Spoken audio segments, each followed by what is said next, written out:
Salut à tous, on se retrouve pour une vidéo concernant Manchester City et on va parler un petit peu des infos qui sont sorties qui, selon moi, sont intéressantes et il faut commencer vraiment à se rendre compte que City peut devenir une équipe qui va dominer le football.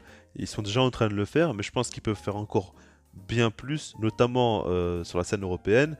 Et pour moi, c'est inquiétant. Honnêtement, c'est inquiétant. Quand tu regardes le foot, comment il avance aujourd'hui, quand tu regardes le budget limité de Manchester City, quand tu regardes qu'en fait, contrairement à des équipes comme le PSG par exemple ou United, eux, ils dépensent énormément, mais ils vendent aussi pas mal et leurs salaires sont plutôt bien gérés. Donc pour moi, c'est vraiment très inquiétant. Parce que clairement, ils ont su par exemple vendre des gars comme Sterling, comme Gabriel Jesus, comme Zinchenko. Salut à tous, on se retrouve pour une vidéo concernant Manchester City et clairement concernant le danger imminent. Je pense que si les choses restent comme elles sont et continuent à avancer dans le sens où elles avancent actuellement, City risque de dominer le football, mais peut-être comme on l'a jamais vu, parce que je pense clairement qu'ils sont en train de prendre un autre tournant et que ce club-là est quasiment parfaitement géré. Et c'est peut-être beaucoup plus inquiétant que ce qu'on pense. Moi, je vais vous donner un petit peu mon ressenti et vous dire pourquoi je pense cela. Parce qu'en fait, vous savez déjà que Manchester City a un budget illimité. Ça, on le sait. Mais après, le PSG aussi en a un. Newcastle aussi. United aussi peuvent beaucoup dépenser, par exemple. Mais c'est pas la même gestion. Clairement pas la même gestion. Déjà, par rapport au fait est que l'idée de jeu à City est très très claire. Guardiola sait exactement ce qu'il veut. Et pour moi, avoir un coach comme ça, c'est vraiment un plus. Parce que c'est un gars qui va vraiment tout gérer de A à Z dans un club. Et c'est un gars qui a vraiment tellement ses idées claires que t'as envie de le suivre, t'as envie de lui faire confiance, il fait progresser les jeunes, il fait même changer de poste des joueurs qui sont déjà confirmés et il les fait rendre compte qu'ils peuvent encore beaucoup plus apporter. Enfin, c'est dingue quoi, c'est Guardiola, on le connaît, il apporte énormément. Maintenant, le truc, c'est que quand je regarde un petit peu les dépenses du PSG, les dépenses d'United, qui sont excessives, qui sont énormes et qui ne s'arrêtent pas, quoi, saison après saison. Et puis quand tu regardes aussi les salaires qu'ils donnent, c'est dingue. Côté Manchester City, on a vu que par exemple la saison passée, enfin le dernier mercato en tout cas, ils ont fini avec une balance positive, ce qui est dingue quoi, pour un club comme eux, qui a recruté notamment Haaland, Calvin Phillips, etc. Et ils ont fait quand même un mercato, ils ont quand même recruté, mais ils ont su vendre et au final être en bénéfice de plus de 20 millions d'euros, ce qui est assez énorme. Donc du coup, par rapport au fair play financier, ils se mettent très très bien. Vous me direz que le fair play financier n'est pas forcément très respecté par beaucoup de clubs et pourtant il n'y a pas tant de sanctions que ça.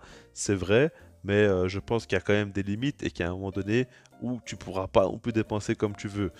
Ça c'est ma vision des choses. Mais le truc avec City, c'est qu'eux ils sont en première ligue, ils génèrent des revenus vraiment monstrueux à force de finir premier de ce championnat qui déjà a des revenus bien supérieurs à tous les autres, mais si en plus de ça tu finis premier et plusieurs fois, enfin tes revenus sont vraiment énormes. En plus de ça, voilà quoi, City a d'autres clubs aussi, donc du coup pour se transférer les jeunes, enfin en fait ils commencent vraiment à se faire un réseau et à tuer le système du foot tout simplement.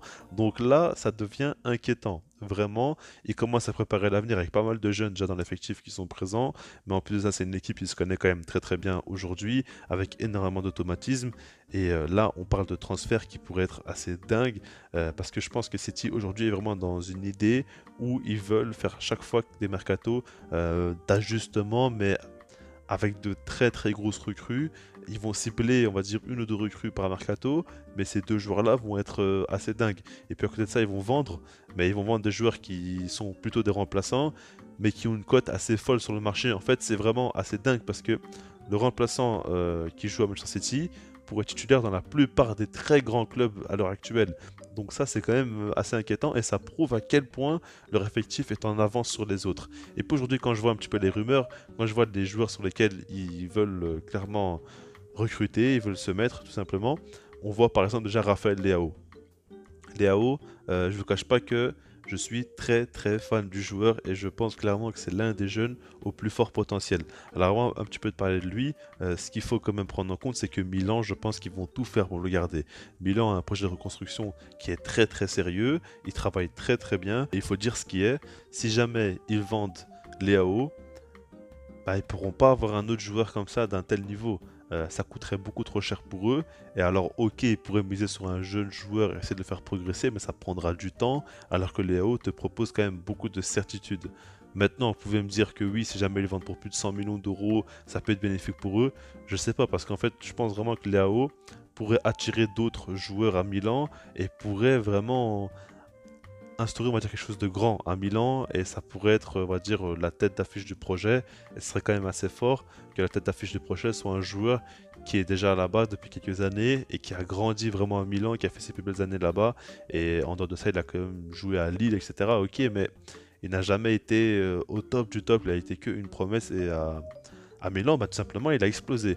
Et ça serait quand même assez beau et je pense que du coup, ils vont tout faire pour le garder. Maintenant, City est fortement intéressé et je vous cache pas que moi, j'aimerais énormément qu'il signe à Manchester City parce que tout simplement, sous Guardiola, je pense qu'il peut encore beaucoup progresser et vraiment exploser. Imaginez-le seulement aux côtés de Haaland. Enfin, au bout d'un moment, c'est dingue parce que déjà Haaland à lui tout seul, il te met un nombre de buts incalculable. Le gars il s'arrête pas. Chaque match il nous met minimum un, voire limite deux buts. Si tu mets à côté de lui Léao qui peut mettre ses buts mais qui dans le jeu va aussi beaucoup t'apporter, c'est un joueur qui pour moi dans la nouvelle génération, il n'y a pas de joueurs comme lui qui peuvent autant t'apporter dans des équilibres en un contre un, en dribble, mais qui ont une si bonne finition. Il y a peut-être Vinicius qui monte en puissance à ce niveau-là, mais Léao, pour moi, a vraiment un profil assez unique et qui pourrait vraiment apporter énormément. Et comme j'ai dit, c'est par rapport au fait que Guardiola pourra vraiment le faire progresser à un niveau assez dingue qui m'inquiète parce que je pense clairement que sous Guardiola, il peut atteindre les sommets, tout simplement, et ça, c'est quand même fou. Maintenant, il y a aussi le cas Jude Bellingham, et là, c'est encore une fois quelque chose d'assez dingue. Comme vous le savez, Bellingham, c'est un joueur qui, depuis longtemps, quand même, on en parle, qui est très très jeune, qui a un potentiel énorme, qui a déjà un niveau très très correct aujourd'hui. Il est international anglais. C'est vraiment une énorme pépite, un joueur qui sait tout faire au milieu de terrain. Si tu le mets encore une fois sous Guardiola, ça risque d'être vraiment très dangereux parce que je pense que il est à Dortmund, mais Dortmund c'est un club quand même qui n'est pas très bien géré ces dernières années, je trouve, qui est un petit peu en galère. Et malgré ça, il fait ses matchs. Il est toujours présent avec des champions. Quand Dortmund joue face à des grosses équipes, notamment face à City, il met ses buts. Mais en plus de ça, c'est pas forcément un joueur qui est fait pour marquer des buts ou quoi, mais il va vraiment faire des fois des gros matchs, je dis des fois, mais c'est quand même généralement où il pourrait être autant présent à la récupération qu'à la création, qu'à la finition. Donc c'est un joueur spécial. On le voit, c'est un joueur spécial. Faudra voir s'il confirme. En tout cas, c'est sûr que s'il va à City et qu'il a assuré d'avoir autant de jeu, il ne peut que faire de grandes choses, tout simplement. Je pense clairement que là, tu as De Bruyne qui a 31 ans, donc du coup, tu veux préparer l'avenir. Au milieu de terrain, c'est dur vraiment de dire que tu as trouvé un successeur à De Bruyne.